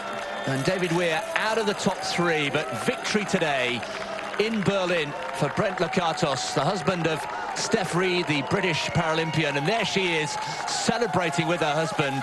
What a victory that is, Brent Lakatos. So approaching 30 kilometers then, Eliud Kipchoge, still calm, still composed. Focused on the road ahead. Little puff of the cheeks there as he realizes that almost 3/4 of the job is done in distance, but some might suggest he's approaching halfway. The 12-kilometer point to go station. Here are the milestones, and Chris, each of those records is quite fantastic. Remember Haile Gebrselassie 10 years ago, the first man under 204. Paul Tergat, the first man under 205, 15 years ago now. Derek Clayton back in 1967, the first man under 210. And Albert Mitchelson, the first man under 230. Well, that's extraordinary, isn't it, how the world record has just been chipped away at. And it's worth reflecting also that Kenyans or Ethiopians have won the last 20 races in the men's race. The last non-East African winner of the Berlin Marathon, you have to go way back to 1998. Ronaldo da Costa from Brazil was the winner on that day. And in the women's race, 12 of the last 13 years have been won by East Africans. The last non-East African woman to win this race, Irina Mikitenko, exactly 10 years ago. Well, approaching 30. 30K coming up, yes, there it is. He's just about to cross the mats. In fact, he just has crossed the mats. Waiting for that mark to be confirmed. 1:26.45. And at 30K, Kimeto was 1:27.37. So some 52 seconds on Kimeto. He's getting quicker. He's getting quicker. And it's looking more and more likely that the world record is in the bag. Yeah, he was 43 seconds up at 25K on actual time of Kimeto. Now that's 52. Well, that means in the last 5K, between 25 and 30K, Chris, he has taken 9 seconds out of Kimeto. 43 seconds was the gap ahead of Kimeto's splits. 52 seconds the gap at 30K. But, yes, Kimeto. Mind you, Kimeto between 25 and 30K ran 14:30. And I'm just calculating, Eliud Kipchoge there has just run 14:21 for that 5K. 14:21, astonishing for that 5K between 25 and 30K. Kimeto was impressive. Kipchoge, superhuman. There it is, 1:26.45 to the world record tempo, 1:27.24. But that, remember, is average pace for the world record. Here's some 200 meters or so now ahead of world record schedule. Well, the most significant thing, I think, Tim, is when we get to 35 kilometers. That will tell us, I think, definitively whether we're going to see a world record today for Eliud Kipchoge. Because just to remind you again, that was when Dennis Kimeto put in that blistering 5K split of 14:10 4 years ago. So if at 35K, Eliud Kipchoge still has something of a cushion, then I think we can say with more certainty whether we're going to see a world record today. Well, he's at 30K. He's got 42.2K to cover.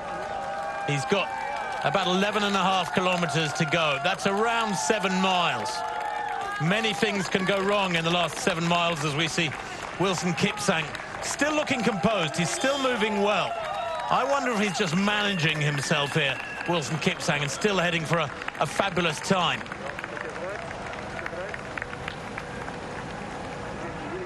And Wilson Kipsang there, I think, just easing ahead of his pacemakers. But at 30 kilometers, he is in 3rd place, I think. Kipchoge went through 30K in 1:26.45. Amos Kipruto almost 2 minutes down. 1 minute and 56 seconds down at 30K. At 25K, excuse me. No, 30K. 1 minute 56 the gap at 30K. And Kipsang, well, he's some 39 seconds behind Kipruto. Isolated in 3rd place now. And there the smile returns to the face of Kipchoge. How on earth does he do it?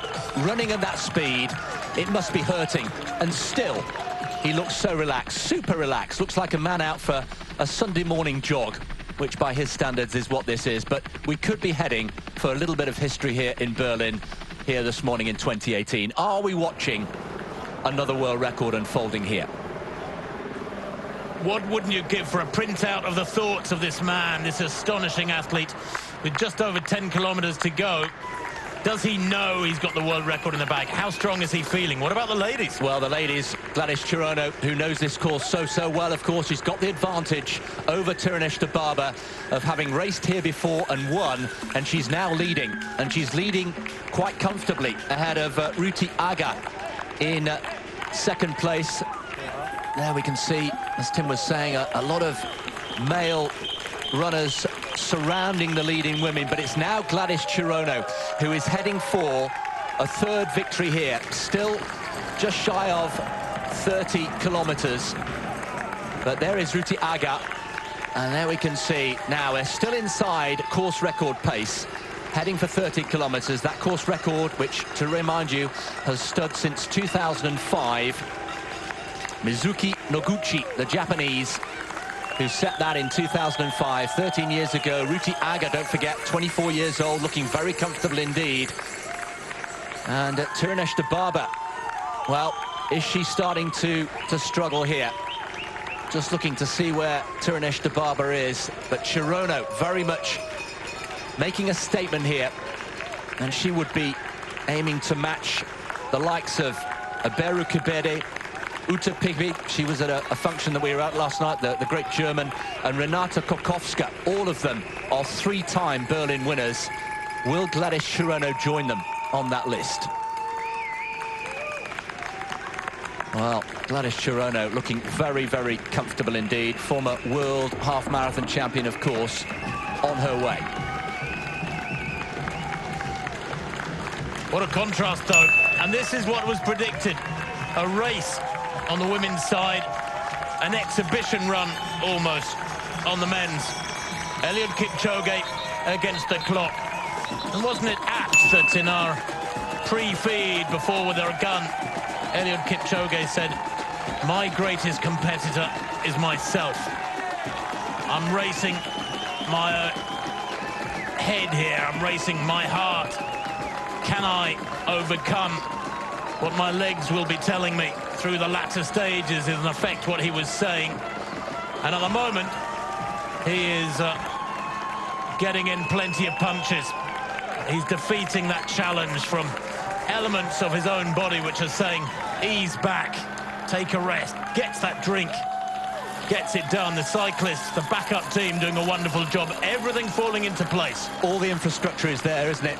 And we talk about marathon running and what it takes to break a world record. We talk about it as ingredients coming together to make the perfect cake. That's how Haile Gebrselassie described it to me a few years ago. He said you've got a recipe with certain ingredients, and all those ingredients, the weather, the shape of the athlete, the drinks, the shoes, the course itself, all have to come together in the perfect mix to bake the perfect cake that is the world record. Are we seeing the perfect recipe today?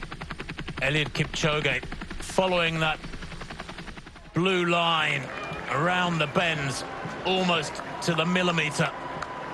Just under 10 kilometers to go. Not in the home straight yet, but beginning to get to the point of the race where he can gather himself psychologically and push for the line. Well, the figure we're looking out for, Tim, just to mark our viewer's card, is 1:41.47. That was the time that Dennis Kimetto went through 35 kilometers, 1:41.47. Well, here is Amos going through, Amos Kipruto going through 32 kilometers and looking strong, looking full of running. He's bouncing nicely, isn't he? There's just a real fluency and yet a power. It's the way he covers the ground, negotiates that corner well. That's a daunting sight, though, isn't it? That big gap up in front of him. Amos Kipruto, that personal best, coming with a 5th place in Amsterdam. 2:05.43. It was actually in Amsterdam 2013. It was 5 years ago. but he has run under 2:07 twice last year. His season's best at 2:06, that was in Tokyo back in late February. On the 25th of February, he was third with 2:06.33. He's going to go quicker than that today and possibly set a significant personal best. 2:49 for the 32nd kilometre for Kipchoge. 32k at 2:49. That is astonishing. That is the quickest one in the race so far, apart from his opening kilometre, which was at 2:43. So the second quickest kilometre of the race, and frankly, you can write off the first kilometre because everybody blasts away from the line to try and get a clear run and away from any wannabes.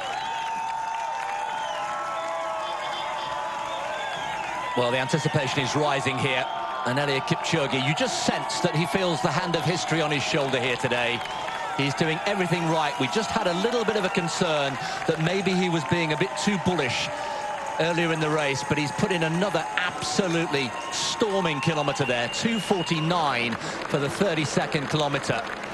And let's watch out for that 35-second split. We're about a kilometre and a half away. That will tell us, I think. And the smile to him once again returns to the face. How on earth does he do it? Well, 33.5 kilometres down. What, some 8.5 to go. Eliud Kipchoge clears his mouth. Again, that half grimace, half smile, puffs his cheeks out again. Well, here we can see Tirunesh Dibaba, who is some way down now. Edna Kipchoge has now overtaken Tirunesh Dibaba. There she is, the 38-year-old with all that experience. Edna Kipchoge, one of the nicest women in marathon running. Two-time a world champion. She's now in third place and chasing Ruti Aga and Gladys Chirono. So Tirunesh Dibaba now in fourth place behind Edna Kipchoge. So the race not going to plan for Tirunesh Dibaba, but they're still inside course record pace. So 34 kilometres coming up for Eliud Kipchoge.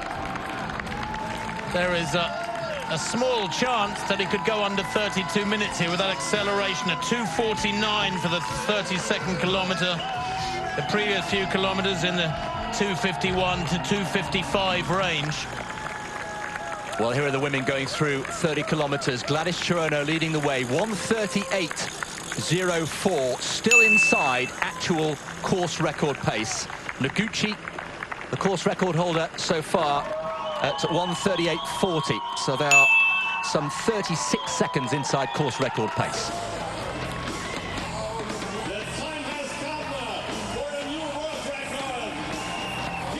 So 34 kilometres has come and gone for Eliud Kipchoge. The noise, the attention focused upon this astonishing Kenyan, ratcheting up all the time. The inflatables appearing again and again. Not at any particularly significant points on the course, but just give you that feeling with the trees arched over the road and the crowds on either side. Must give Kipchoge the feeling that he's running through a tunnel here almost. A tunnel of support. 34 kilometres, 1:38.11. And that, as you can see, puts him 52 seconds ahead of average world record tempo. The world record 2:02.57. So he's right on the cusp of running around 2:02 flat here. He might, at the moment as things stand, finish in around 2:02.05. Wouldn't it be astonishing if he could go under 2:02 here today? And perhaps an appropriate moment just to point out that somebody running at 2-hour speed in this marathon that is being run fairly and according to the rules would be, what, a minute and a half up the road ahead of Kipchoge here.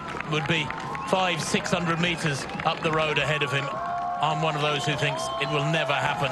Not when you look at the greatest marathon runner in history here, in his pomp, in ideal conditions, with everything clicking. How can anybody conceive of somebody one day breaking 2 minutes? Although many, many pundits of the sport do believe that. They do indeed. This next split, though, will be significant. I think this will give us more confidence than ever to say whether we're seeing a world record here today. At the moment, we are. But Dennis Kimetto, remember, there is the Gedächtniskirche in the Breitscheidplatz, which is one of the main features and landmarks on this famous Berlin course, and was played host to the shot put in the European Championships, the Athletics Championships, just a few weeks ago here in Berlin, which were held with great success. So approaching 35 kilometers, this is the big mark in this marathon. Well, from here, 7 kilometers to go.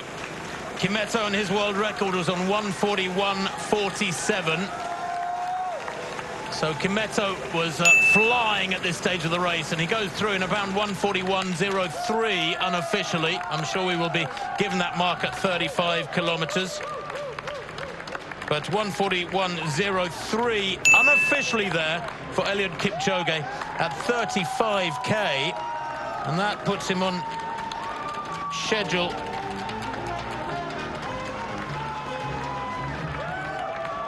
well, there he is, still way ahead of that world record average. The green marker is at the average tempo for the world record, and he's still, what, some 350 meters ahead of it, which is about a minute at this speed he's moving at.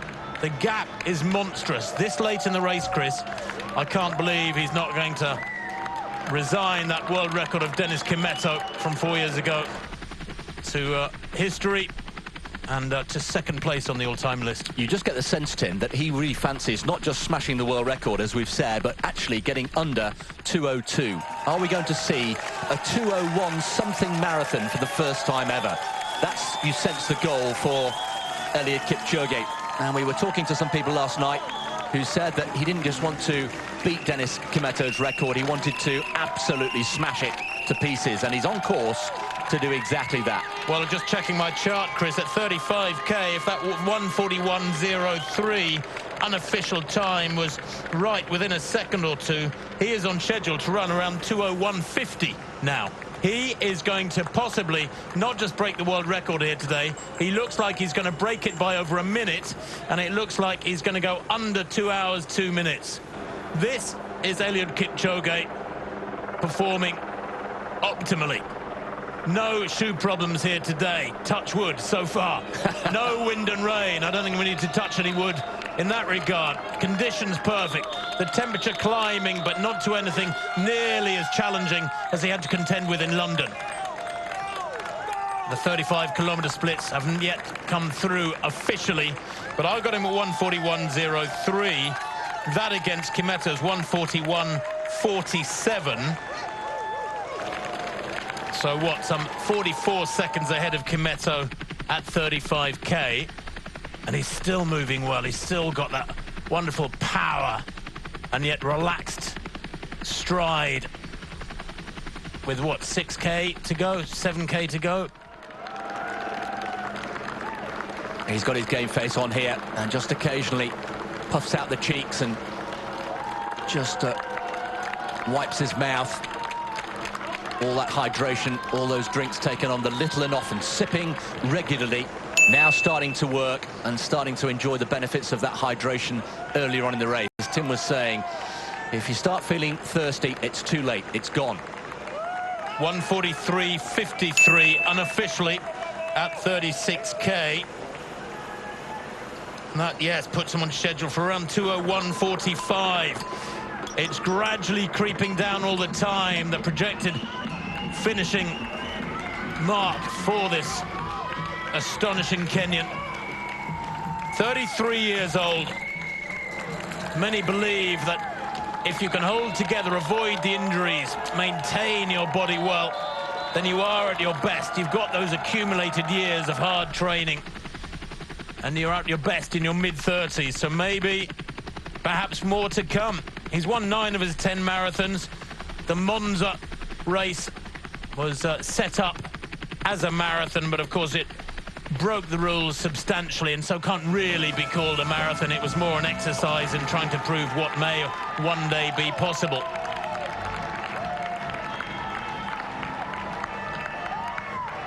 Look at the bounce there in that stride. He's working here now. He's working very hard. The arms are just a little bit more busy. There's a little bit more activity from the arms. He's bringing the shoulders and arms to the fore. But he knows too that his squad back home, many of them will be watching this, that his coach Patrick Sang will be willing him to push on here through these final 5.5 kilometers. The weight of expectation surely is a positive force behind him. There's that black vehicle to the top right of your screen, which gives him great feedback. It gives him his last kilometre split. It gives him a projected finishing time. And that will give him huge reinforcement too.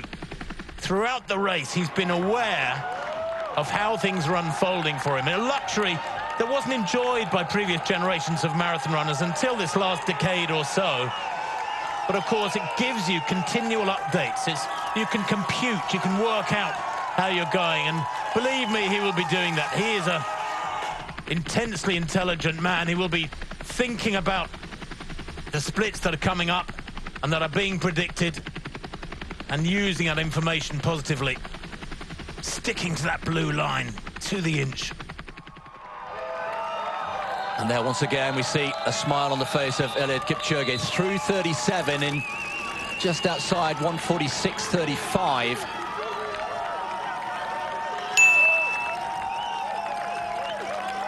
Shoulders relaxed.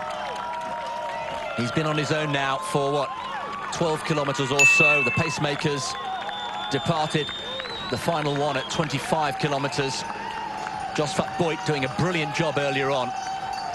Now that was quite interesting, Chris. I got that last kilometre at around 3 minutes, maybe a click outside 3 minutes for Kipchoge, probably his slowest of the race. Well, here is Amos Kipruto in second place, who is, well, 2 minutes behind. Wilson Kipsang in third, and Shogo Nakamura, I can tell you, from Japan in fourth place. And the subplot to this race very quickly is that the Japanese record as well is up for grabs there, and there's $1 million on offer to the Japanese runner who breaks the Japanese record, 2:06.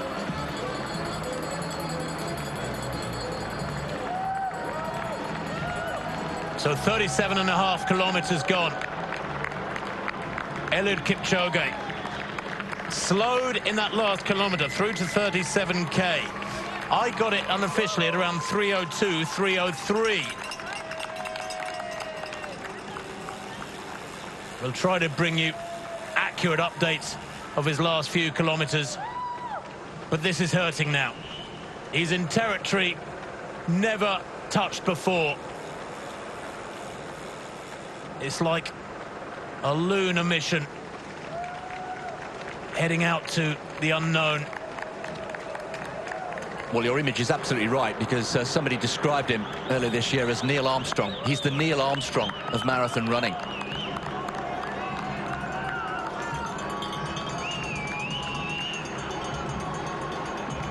Is he starting to suffer a little bit? Even the great Eliud Kipchoge there doesn't look quite as comfortable, does he? He is hurting, and he's got 4 kilometers to go. 4.5 kilometers to go. What's that? 12 laps of your athletics track. 3 miles of hard running to come. He's built up a big cushion, we know that. 1:49.19. He's coming up to 38k. What will he clock through there? But he has slowed, there's no doubt about that. Now, this will be significant. If there's a second significant slowing here outside 3 minutes, then that cushion will be reducing there. 38.01, around 1:49.37, something like that, at 38k. And if we move to that marker, 2:54, well, he's back on song. We didn't get the official mark for the previous kilometre. I think it was outside 3 minutes. A little bit of shade. He'd probably quite like that at the moment. Topper picture. Eliud Kipchoge going faster than most bikes, probably faster than most midweek traffic in a German capital. Well, he's looking more comfortable, isn't he? If it was a 3 kilometre, here we go. Look at that, increased. This is the average world record pace, remember. Just inside a minute, inside world record pace on average splits. Well, according to those marks, his 37th kilometre was at 2:55, so a miscalculation by me, and apologies for that if that is correct. He is still pushing along well, 2:55 and 2:54. His last 2 kilometres, the 37th and 38 kilometres, 1:49.37 there or thereabouts at 38k. Well, that puts him on schedule for about 2:01.45, can you believe? This is science fiction unfolding in front of us. Absolutely astonishing. Still waiting for the 35k marker to come through on our computers here, so there's some little glitch has crept into the works. We can't blame the rain on this occasion. Maybe Eliud Kipchoge getting ahead of the electronics here, such as his lightning speed. And he's applying everything learnt over so many years of hard training, hard racing. When you think that he was world champion 15 years ago on the track, well, you understand what astonishing consistency, what a monastic lifestyle he's been able to maintain. His focus under the fabulous tutelage of Patrick Sang himself, an Olympic silver medalist in the steeplechase, twice a world championship medalist at the steeplechase. Patrick Sang knew how to get there and do it so well. And that is what is being applied here, the knowledge of a fabulous coach by Eliud Kipchoge. 39 kilometres coming up.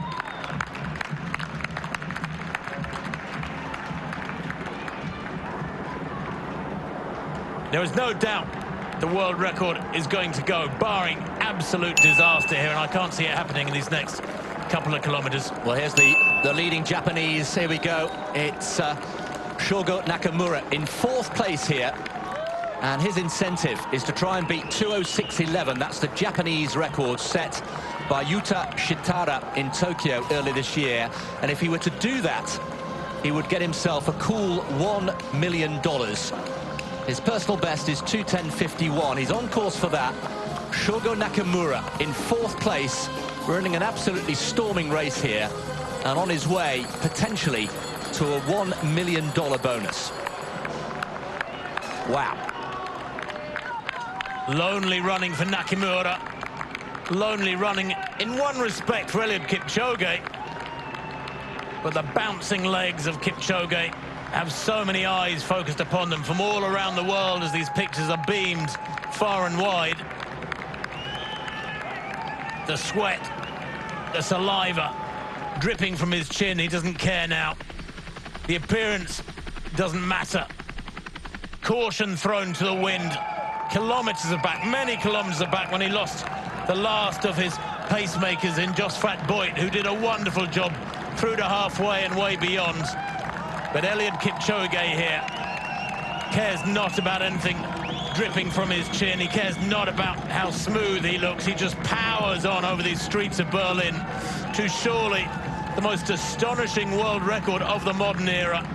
We expect world records, as they get quicker and quicker, Chris, to be improved by smaller and smaller margins, by tiny increments. But this today, well, it's a majestic leap into another era of marathon running, because he's going to surely go below 2:02. He's certainly going to improve the mark of Dennis Kimetto from 2014 by a handsome amount. Well, and history in the making here. A new target. Sorry. Yeah, history in the making here. I think we can safely say now that the world record will go today here in Berlin. History will be made in the next 5 minutes or so. And it's a question of by how much. Just getting word from our colleagues that the predicted finish time, 2:02.01, he will want to psychologically break that 2:02 record, that 2:02 mark. 40 kilometres coming up for Kimetto. 1 hour 55 on the clock now.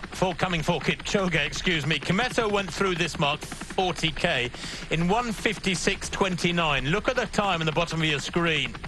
He's well over a minute ahead of Kimeto at the moment. 50 meters to go to the 40-kilometer mark. And there is no doubt that Dennis Kimeto, despite that charge, they hit 40k now. 1:55.32, the official time.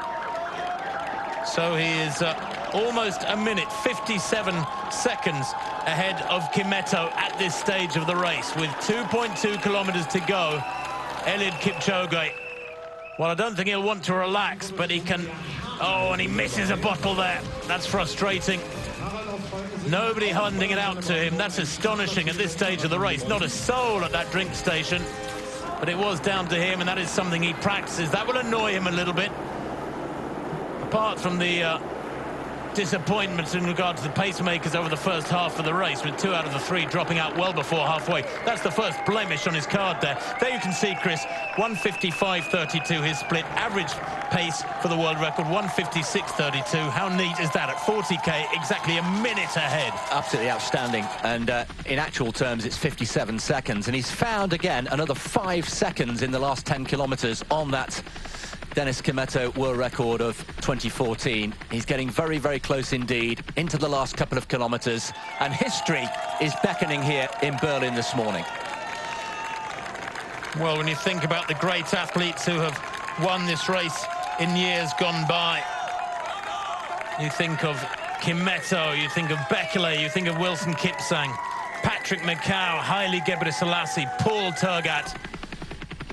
He here is already on that list of winners, but he is now atop that list of winners with a 3rd Berlin title, and surely a world record that is one for the ages. Quite literally, this will be remembered for decades, this world record. It may stand for decades. The Paula Radcliffe mark proving insurmountable to all assaults by this current generation of female marathon runners, and I think this mark will be at the top of the list for many a year.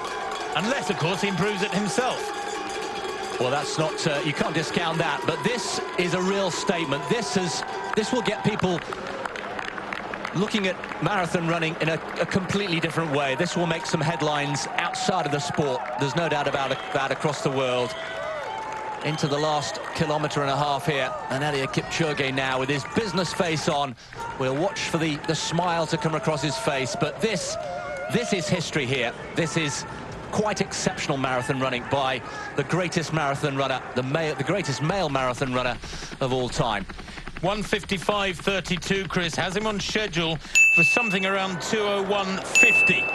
The 2:02 barrier looks to be heading for the bin here today. It will have been smashed. It will have been pulverized by this astonishing athlete. This, the accumulation of years of training, years of focus, application on the track, in the middle distances, in the lower distance races on the track, the long distance races on the track. His CV is almost second to none as a track racer, never mind about as a road racer. He's run a 350 mile, this man. He's run 12:46 for 5,000 meters, 26:49 for 10,000 meters. You wonder how he's ever lost a marathon, don't you? He's lost just one of the 10 he's run, and it looks like he'll have lost just one of the 11. Less than a kilometre to go now for Eliud Kipchoge. If this were a track race, he'd have turned the final bend and be in the home straight with the finish line in sight. Well, you can almost see it. He's on Unter den Linden, that famous street in Berlin, and he's heading for the Brandenburg Gate. Here we go, the crowd's building on both sides, and he's winding up for the last few hundred metres here. And the Brandenburg Gate, those trademark columns loom into view here for Eliud Kipchoge, and he's on his way to making history here in Berlin. Well, the 2-hour barrier clicks by now, the Brandenburg Gate in sight. It's about 300 meters from the gate to the finish line. Eliud Kipchoge is going to smash the mark of Dennis Kimetto, which has survived for 4 years, longer than the mark of Wilson Kipsang, whose 2013 mark lasted a mere 12 months. But what a glorious sight this is for Eliud Kipchoge. He must have dreamed of these moments. He must have gone through these sights in his mind. That visualization, the glorious Brandenburg Gate. Into the shade for Eliud Kipchoge, into the sunshine now in more ways than one, as the finish line lies ahead of him. He's going to break the 2 hours, 2 minute barrier, there's no doubt about this. The greatest performance in the history of marathon running on the male side. Paula Radcliffe's mark remains untouched by anybody so far. This is Radcliffe-esque. This is Eliud Kipchoge in supreme form, 150 metres to run. The crowds of the German capital roar him on. He smiles now, he knows the record is his. 2:02.57 by Dennis Kimetto, his compatriot, was a magical mark, the first sub-2:03 clocking.